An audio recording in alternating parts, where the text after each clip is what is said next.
Todos los años, millones de personas mueren de hambre en este planeta. Y sin embargo, este planeta rico desborda riqueza.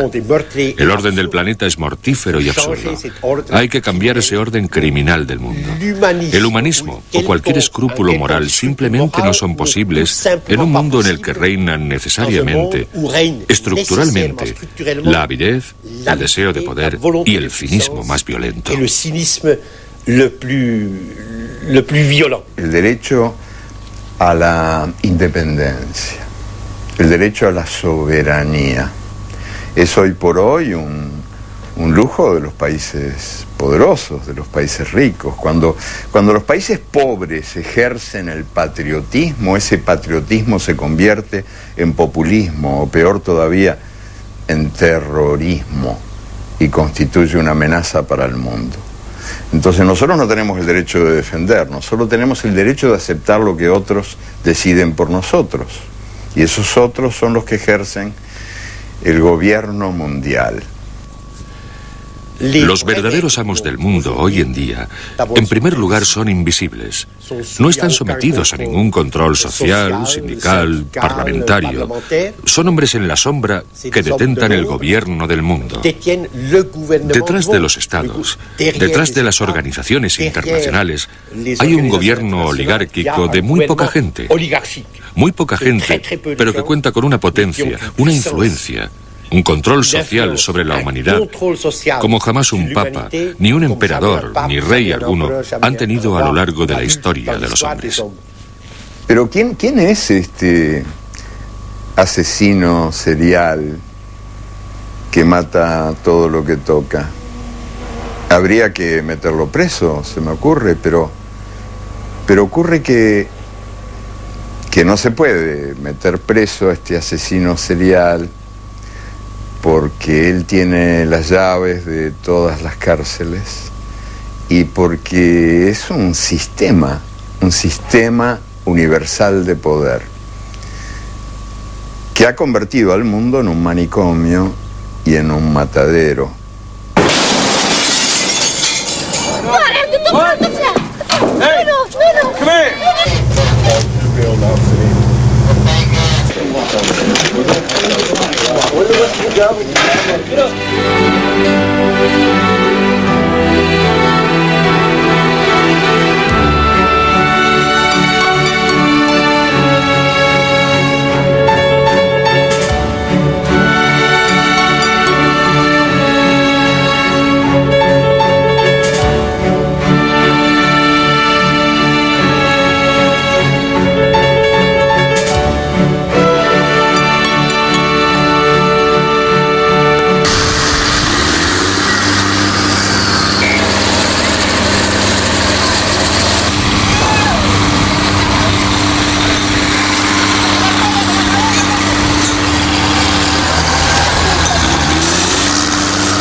La miseria más extrema se hace visible en distintos escenarios del planeta, como este basurero del que se alimentan 500 familias desheredadas en Honduras.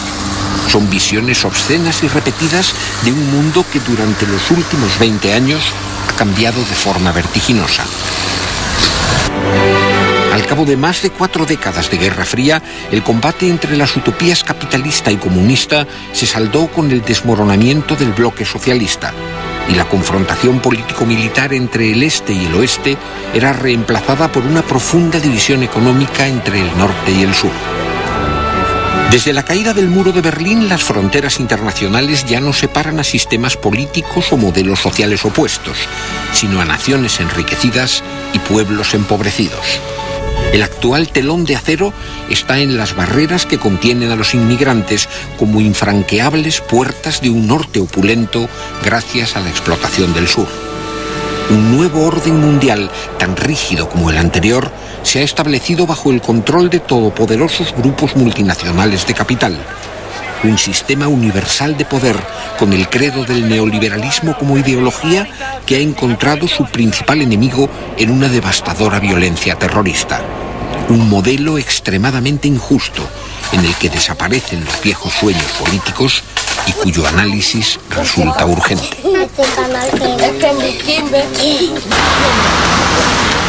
Jan Ziegler es una de las mentes más lúcidas de la izquierda europea. Profesor de sociología en las universidades de la Sorbona y Ginebra, sus ensayos políticos le han dado prestigio mundial. Desde hace años, sus análisis radicales resuenan en el seno de la Segunda Internacional y sus informes como relator de Naciones Unidas constituyen inapelables actas de acusación sobre la injusta distribución de la riqueza. Eduardo Galeano es uno de los intelectuales más respetados de la izquierda latinoamericana. Un valiente ejercicio periodístico de clara oposición a la barbarie militar en el Cono Sur le forzó al exilio. Su insobornable compromiso ético, que se manifiesta en toda su obra por medio de una exquisita ironía poética, ha cimentado el reconocimiento internacional de su figura literaria.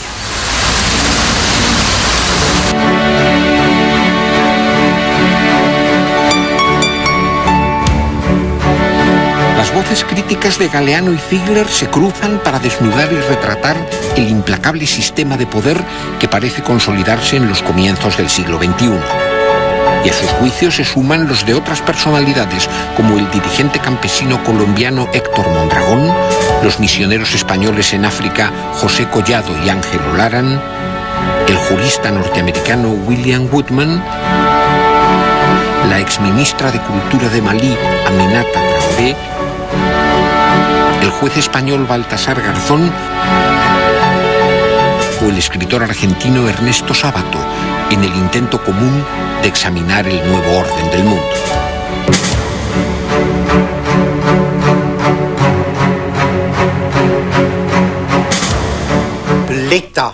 El Estado tal y como lo conocemos, el Estado nacional que surgió de la Revolución Francesa del siglo XVIII, de la unificación de los distintos países europeos, es un Estado territorial.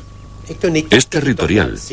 Sus leyes dejan de tener efecto más allá de las fronteras, así como su policía y su justicia. Su gran poder de legislar está limitado por el territorio. Sin embargo, los amos del mundo, los amos del capital financiero mundializado, son totalmente independientes de cualquier forma de territorio. Porque en el proceso de creación del mercado globalizado, de unificación del mundo bajo la ley del máximo beneficio, uno de los tipos del capital se ha independizado. Es el capital financiero, el capital virtual, el capital líquido, el capital móvil que se hace visible y toma cuerpo en las bolsas, y que domina al capital comercial, al capital industrial, al capital social en todas sus formas. En la bolsa, cuando cierra Tokio, abren las de Frankfurt, Madrid, París y Londres. Y cuando las bolsas europeas cierran, toman el relevo las de Nueva York y de Chicago. Por lo tanto, el capital financiero recorre el planeta las 24 horas del día con una única finalidad: el beneficio máximo. Le rendement maximal.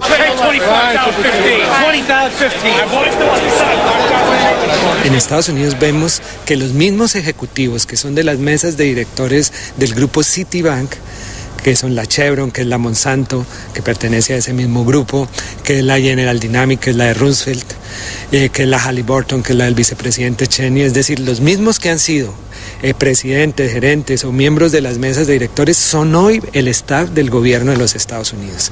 Es decir, que ya no podemos hablar de un gobierno en la sombra de estos grupos, sino podemos decir que mediante el gobierno de Estados Unidos estos grupos han empezado a ejercer directamente el poder, y que los que sí son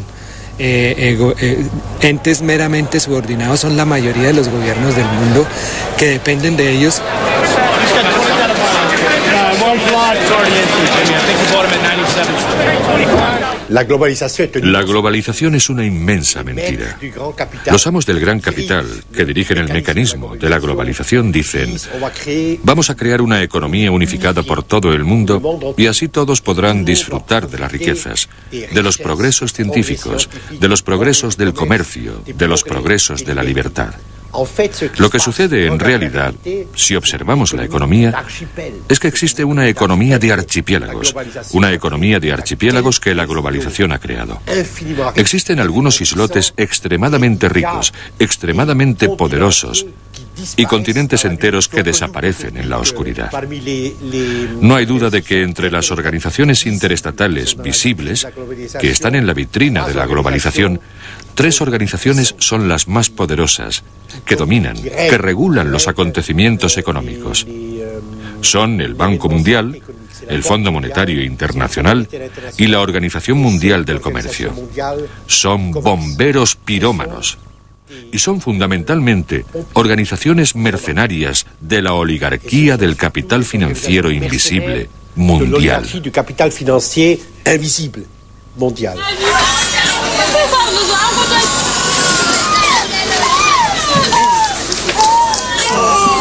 La política del Fondo Monetario Internacional como la del Banco Mundial yo no la veo clara por ningún sitio porque no se ven los beneficios.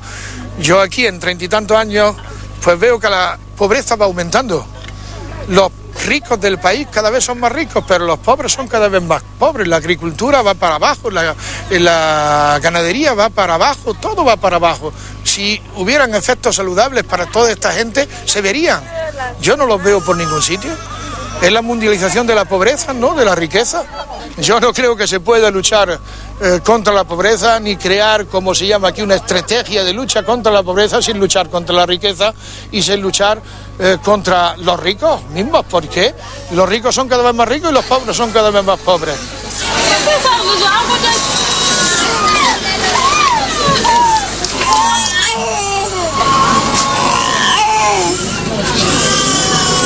El Fondo Monetario lo manejan 5 países y sobre todo uno, que es el que tiene derecho de veto, pero digamos 5.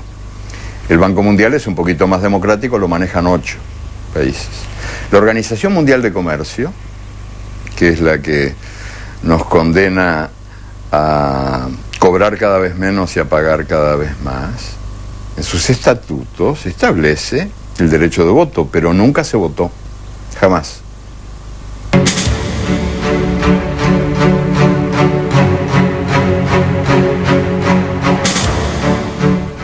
El capitalismo de hoy en día, tal y como se ha desarrollado a lo largo del planeta, como el mercado mundial unificado como instancia única, con esa mano invisible que decide quién muere y quién vive en este planeta, es en realidad un killer capitalismus, un término alemán que los economistas marxistas alemanes inventaron. El capitalismo de la jungla que mata, que asesina. Podría utilizar multitud de ejemplos y escojo el hambre.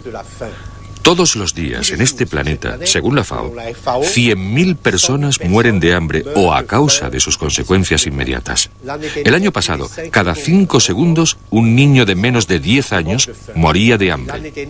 Y el año pasado también, 856 millones de personas, una de cada 6, ha permanecido malnutrida de forma grave y permanente.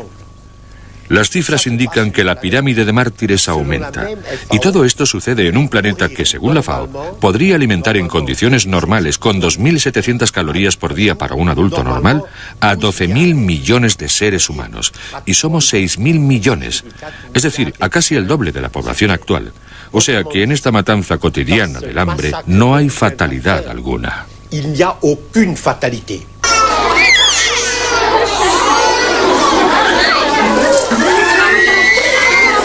Esta gente no está sufriendo de la hambruna actual.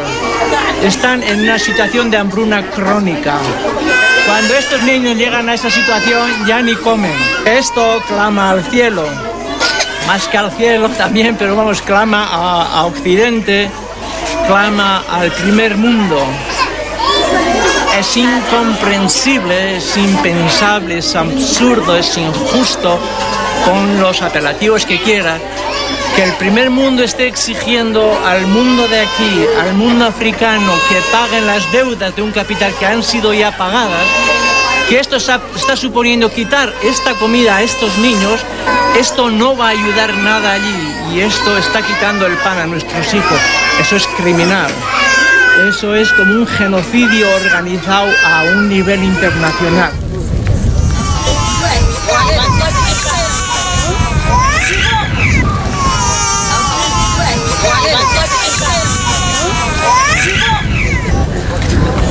Hasta hace 30 años, 40 años,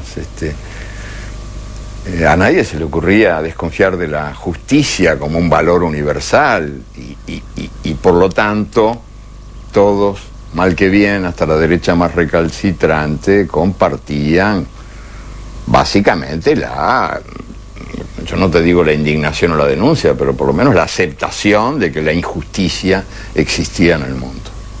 Y ahora que estamos gobernados por esta dictadura invisible de los grandes señores de las finanzas y de la guerra, los guerreros y los banqueros que mandan en el mundo y que usurpan una palabra hermosa como era comunidad internacional, lindísima palabra, lindísima expresión, la comunidad internacional que ahora nombra a los banqueros y a los guerreros. Comunidad internacional es el poder que ejercen los banqueros y los guerreros. Bueno, pues en otros tiempos se admitía que un mundo que genera pobreza es un mundo injusto, o sea que la pobreza es hija de la injusticia.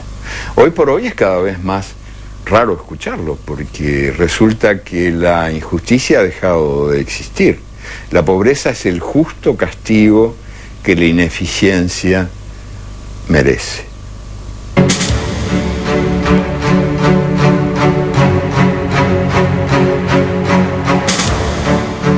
Yo no sé si en otras civilizaciones, en otras etapas de la historia humana, la gente ha estado tan presa del miedo como vivimos nosotros ahora. Tenemos miedo de todo el tiempo. No se puede hacer nada, es un gas paralizante el miedo.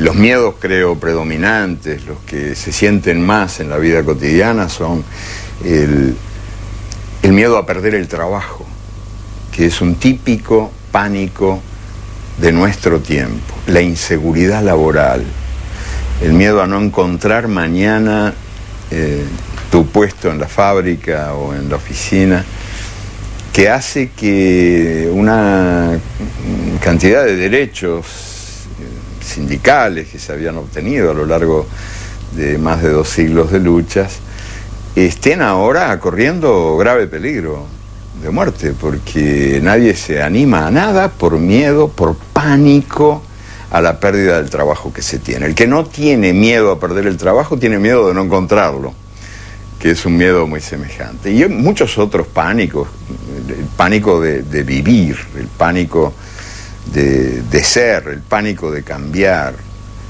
el pánico a los demonios que nos inventan para asustarnos. Los derechos democráticos van a morir. Y lo que estamos viviendo en Europa hoy en día es una tercermundialización sucesiva. Los contratos colectivos de trabajo desaparecen. El estatuto del trabajador desaparece. El trabajo se convierte en una mercancía como cualquier otra. El hombre se convierte en una mercancía como cualquier otra. Y allí donde se encuentre el mercado más favorable, el capital irá a buscarlo. En otras palabras, se da una deslocalización permanente. Y el miedo a la deslocalización hace que el trabajador europeo o la trabajadora europea tengan miedo, se angustien por la posibilidad de perder su trabajo. En la Unión Europea, que es la potencia económica más fuerte que el mundo haya conocido, con 400 millones de trabajadores y de consumidores de muy alto nivel en sus 25 países, hoy en día hay 19 millones de parados permanentes, con una probabilidad muy alta de no encontrar trabajo, que están excluidos. Así, para no caer en la marginalidad, prácticamente todos los trabajadores, desde el director general hasta el conserje, interiorizan el miedo, se someten voluntariamente, ya que no tienen garantías sociales. El trabajo hoy por hoy vale menos que la basura. Impunemente los empresarios deciden quién trabaja, quién no trabaja y cuánto se trabaja. Se trabaja cada vez más a cambio de menos, cada vez más horas a cambio de un salario menor. Algunos derechos conquistados en muchas batallas difíciles a lo largo del tiempo, como el derecho a la sindicalización, se violan hoy día con escandalosa impunidad. Ese es un derecho aniquilado por la máquina de la muerte en el mundo de hoy. Es una máquina de exterminar derechos que ha convertido al trabajador en un mendigo de empleo, en un mendigo de salario. El año pasado, las 500 sociedades multinacionales mayores del mundo, las 500 más grandes, controlaron el 52% del Producto Mundial Bruto. Es decir, de todas las riquezas en mercancías, capital, patentes, servicios producidos en el planeta. Un monopolio. Un poder como no había existido antes en el mundo. Y los hombres que forman parte de esa oligarquía transcontinental actúan exclusivamente según los principios de maximalización del beneficio. Lo que hay que romper es esta violencia estructural. Los jefes de las multinacionales son en realidad señores de la guerra, que están en batalla permanente para lograr aún más beneficios y aún más cuota de mercado. Y los que pagan los gastos son los pueblos.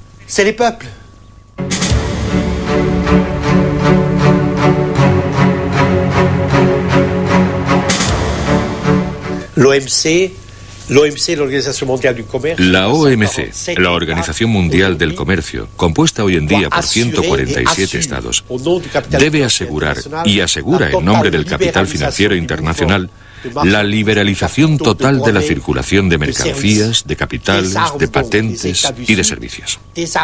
Desarma, por lo tanto, a los estados del sur frente al capital multinacional. Lo que liberaliza son las mercancías, las patentes, los capitales, nunca las personas. Las personas no aparecen en el proyecto de la Organización Mundial del Comercio. Se las margina. Son arrojadas contra el alambre de espino de Ceuta y mueren en el estrecho de Gibraltar. Los hombres se reducen a un problema menor, totalmente apartado de la liberalización mundial.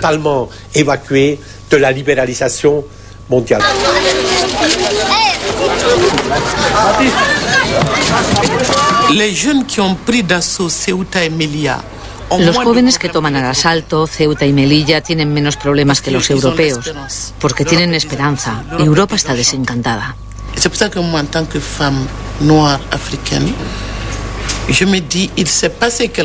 En tanto que mujer, que negra, que africana, me digo que está pasando algo en esos dos enclaves, algo que sobrepasa a África y Europa. Yo creo que esos asaltos son una forma de respuesta de los sin derechos, de los sin voz, que han venido a decir aquí ante vuestras puertas. Este es el resultado de lo que habéis denominado cooperación para el desarrollo. Cuando vemos las consecuencias de las privatizaciones, de las fusiones y de las deslocalizaciones, cuando te dicen que tal empresa va a suprimir 1000 empleos, tú te dices, países civilizados, ricos, que disponen de dinero, que prefieren concentrar el dinero entre las manos de un puñado de multinacionales, de un puñado de poseedores. Si Europa es capaz de dejar en el paro a sus propios ciudadanos, ¿qué es lo que Europa guarda para África? Por eso digo que no hay un problema de migración, hay un problema con el sistema económico mundial.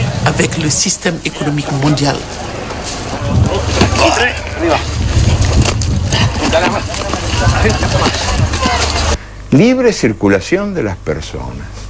Qué broma de mal gusto en un mundo donde hay millones y millones de migrantes expulsados por las sequías, por esas catástrofes llamadas naturales, que de naturales no tienen nada. o por las dictaduras, o por las guerras, que deambulan buscando casa y se encuentran con que les cierran la puerta en las narices. Esta invasión de los invadidos, gente que del sur marcha hacia el norte que tantas veces invadió el sur en las guerras coloniales y en las guerras que eran coloniales pero no decían que eran. Esta invasión de los invadidos, que es probablemente el drama más importante del mundo de hoy, del mundo de nuestros días. Estos gentíos que deambulan buscando esta peregrinación inútil, este éxodo trágico de gentes que aspiran a ser tratadas como se trata al dinero. Para el dinero no hay fronteras, no hay ningún problema. Y para los migrantes, para el éxodo de los desamparados, de los brazos que buscan trabajo y destino, hay muros, tremendos muros, para que los privilegiados puedan seguir siendo la minoría que manda y los demás se resignen a ser la mayoría que obedece.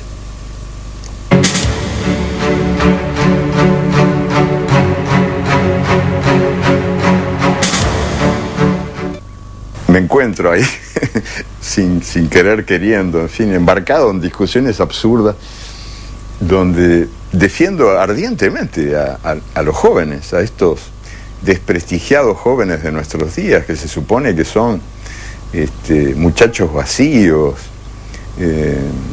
desde el punto de vista de las generaciones anteriores. Dice, pero estos, la política no les importa nada, se cagan en todo, son unos egoístas. Estos rockeros de ahora. Y yo voy y ahí los defiendo, porque yo creo que tienen toda la razón en no creer. Hay un sistema universal de poder que los invita a no creer. O sea, que les ofrece la fe y los traiciona. Y ellos asisten a la política como si fuera un circo, donde los más exitosos son los capaces de dar las piruetas más prodigiosas para hacer desde el gobierno lo contrario de lo que han prometido desde el llano. Lo que se pone en cuestión radicalmente son los valores de las luces, que durante 250 años nos han dado la República, los estados democráticos, los valores fundamentales, un tipo de civilización con el que hemos vivido.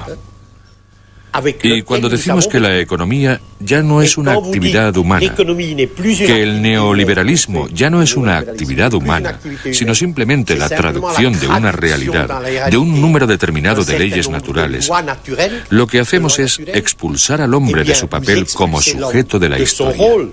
Y con ello, negamos frontalmente todos los valores de las luces, la solidaridad, los derechos del hombre, la autodeterminación, el gobierno, por delegación revocable, etc.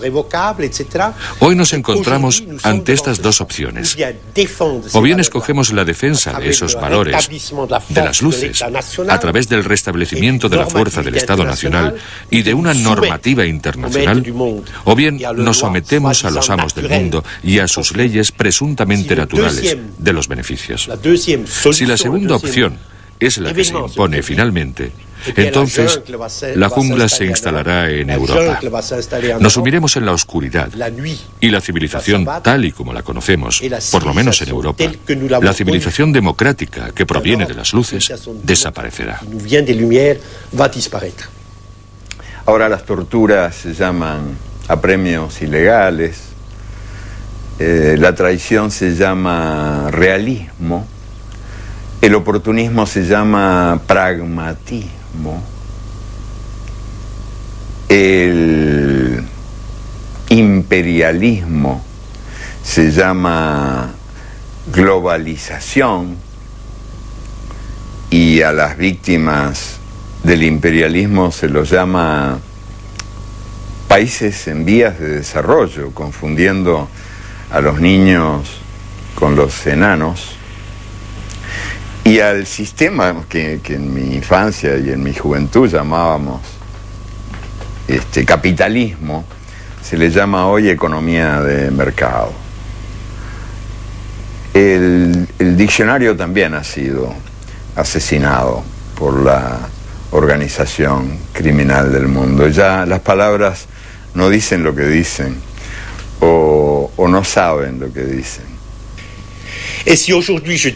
Si hoy digo que hace falta una rebelión, una revolución, un derrocamiento, un cambio total de este orden mortífero y absurdo del mundo, simplemente estoy siendo fiel a la tradición más íntima, más sagrada de nuestra civilización occidental, europea, americana.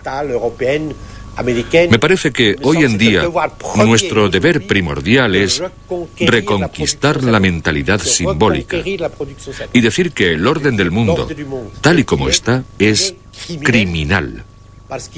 Porque es contrario totalmente a todas las exigencias del hombre y a los textos fundacionales de nuestras civilizaciones occidentales.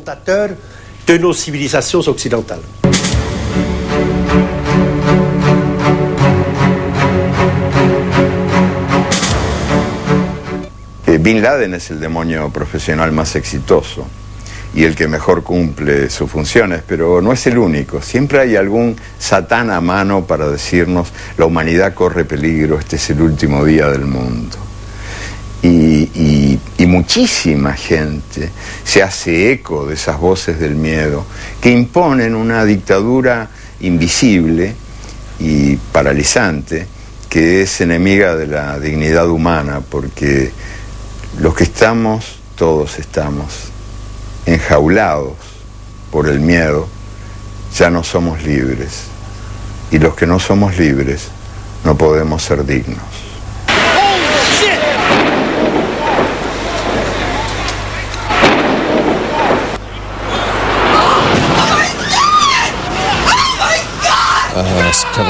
El 11 de septiembre de 2001 fue algo aterrador. El terror, el miedo, son herramientas importantes para aquellos que quieren reducir las libertades civiles. Y fue utilizada de modo muy oportunista por el gobierno de Bush, por su fiscal general y por su secretario de Defensa como forma de atemorizar a las gentes y decirles: ahora es el momento de retroceder en esos derechos que habíais asumido durante tanto tiempo. El presidente tiene asesores que le escriben memorándums donde dicen: la tortura está bien porque estamos en una guerra diferente. A todas esas personas desaparecidas, a la gente que está en agujeros negros, nosotros les llamamos presos fantasmas. Probablemente algunos serán torturados, algunos serán asesinados, y eso es algo que la gente da por sentado, lo dan por válido, porque esta gente son terroristas, son árabes, son musulmanes, son otros, no son nosotros, como algunos norteamericanos podrían decir.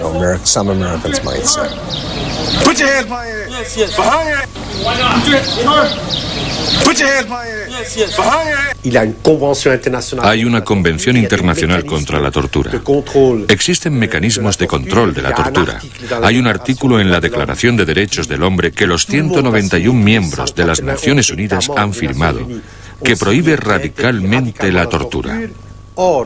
Y sin embargo, la mayor potencia económica y militar del planeta practica abiertamente la tortura, incluso hasta causar la muerte, en los territorios de Afganistán, en Guantánamo, en Abu Ghraib, en Irak. Hay aviones que cruzan los cielos de los países de la Unión Europea para trasladar de un sótano de torturas a otro a presos sin inculpar, de los que no se sabe nada, de los que no se conoce ni el nombre, que han sido detenidos por comandos enviados por el señor Bush, que actúan fuera de toda legalidad internacional. Hay, por lo tanto, una destrucción, no solo un retroceso, de partes enteras, de capítulos completos de los derechos humanos.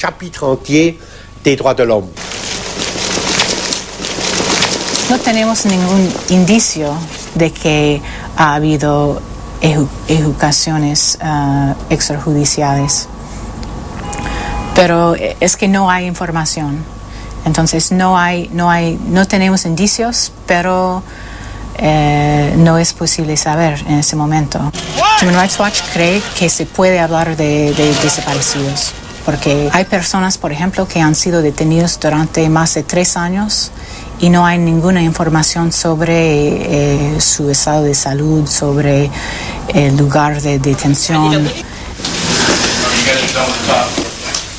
¿Cómo es posible que se haya llegado a eso? Bueno, pues porque eso es imprescindible para que todas las personitas que integramos esta cosa que, en fin, que llamamos humanidad, aprendamos de una buena vez que nos puede ocurrir a nosotros también, que a cualquiera le puede ocurrir. Terminar rapado con un uniforme a rayas, humillado cotidianamente, meado por los perros en un lugar como Guantánamo. A cualquiera le puede pasar. Es lo mismo que lo de la tortura.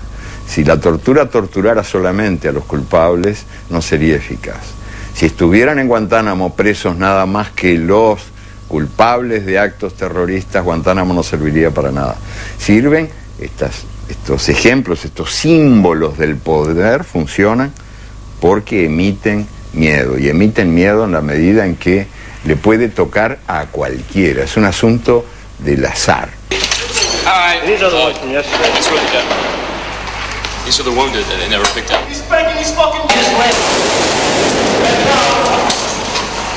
Lo que sucede es que son auténticos crímenes de guerra.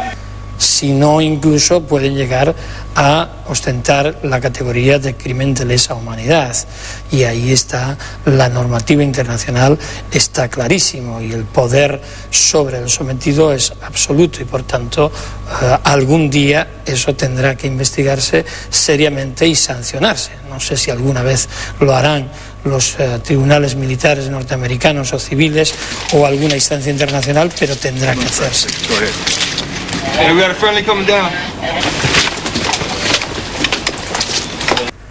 Hacía mucho tiempo que la tortura se practicaba, pero no se predicaba. O sea, no se decía. Pero ahora se proclama a los cuatro vientos que la tortura es una maravilla. Y además se lo dice a partir del supuesto falso de que el torturado dice la verdad. Y no es verdad que el torturado diga la verdad. El torturado canta mejor que Gardel, dice cualquier cosa. Todo torturado se convierte en novelista en el acto, y en un gran novelista. No se tortura para obtener información, eso es falso. Se tortura para sembrar el miedo. Y en eso sí que hay que reconocer que la tortura es eficaz. Y por eso es que ahora la tortura es objeto de publicidad incesante. Porque la máquina del miedo, la máquina de sembrar el miedo, utiliza la tortura para prevenir el delito de la dignidad.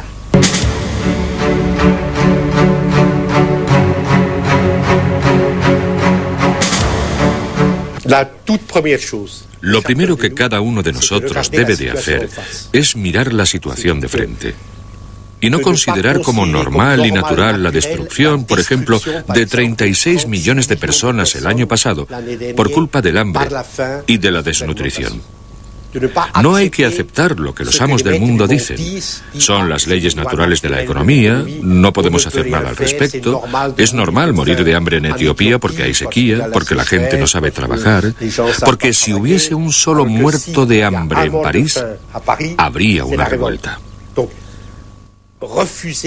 Tenemos que rechazar como algo normal la destrucción de nuestros semejantes por este sistema criminal y mortífero del mundo. De ningún modo debemos permitir que nos intimiden los grandes organismos de comunicación, ni las fábricas de las teorías neoliberales de las grandes corporaciones. Porque todas las corporaciones se ocupan primero de controlar las conciencias, de controlar como pueden a la prensa y el debate público. Y tratan de ocupar el debate público para vaciar los cerebros. No es un fenómeno nuevo, pero ahora se da con particular intensidad esta perversa herencia colonial que nos convence de que la realidad es intocable. El miedo al cambio. No se puede. La intención es buena, pero no se puede. Hay que ser realista. Hoy por hoy, cuando los ministros de Economía son los que de veras gobiernan a nuestros países, pero esos ministros de Economía están a su vez gobernados por el gobierno que los gobierna, que es el de los grandes organismos financieros internacionales, o presuntamente internacionales, imperiales, para decirlo con palabras más claras. Hoy por hoy rige esta suerte de ideología de la impotencia nacida del miedo. No se puede. Y yo pienso que ese miedo al cambio es un miedo muy, pero muy dañino, y que es uno de los miedos más poderosos, más importantes en esta suerte de maquinaria mundial del crimen, porque es un miedo que mata la esperanza. O sea, opera contra la voluntad democrática del cambio. Queda una esperanza que considero muy real y fuerte, y es la nueva sociedad civil planetaria. Carlos Marx dijo que el revolucionario tiene que ser capaz de oír a la hierba crecer.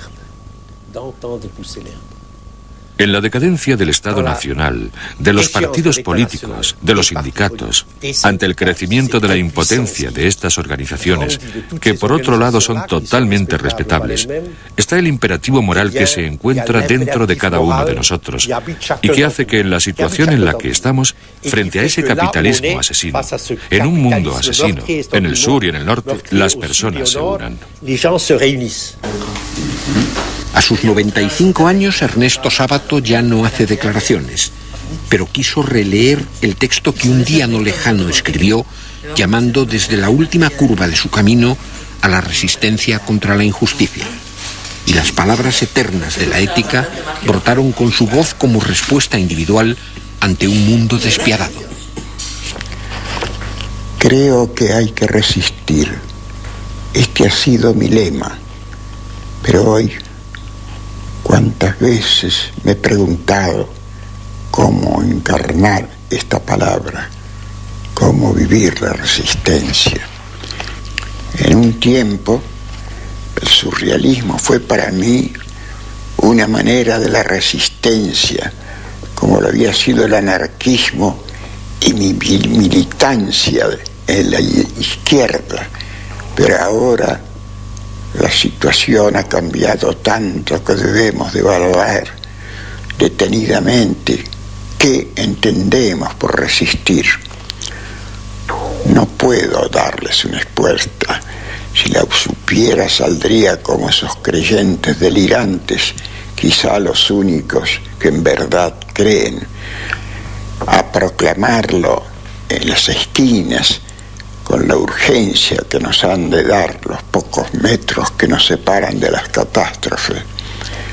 Pero no, incluyo es que algo menos formidable, algo más silencioso, algo que corresponde a la noche que vivimos, apenas una vela, algo como lo que es esperar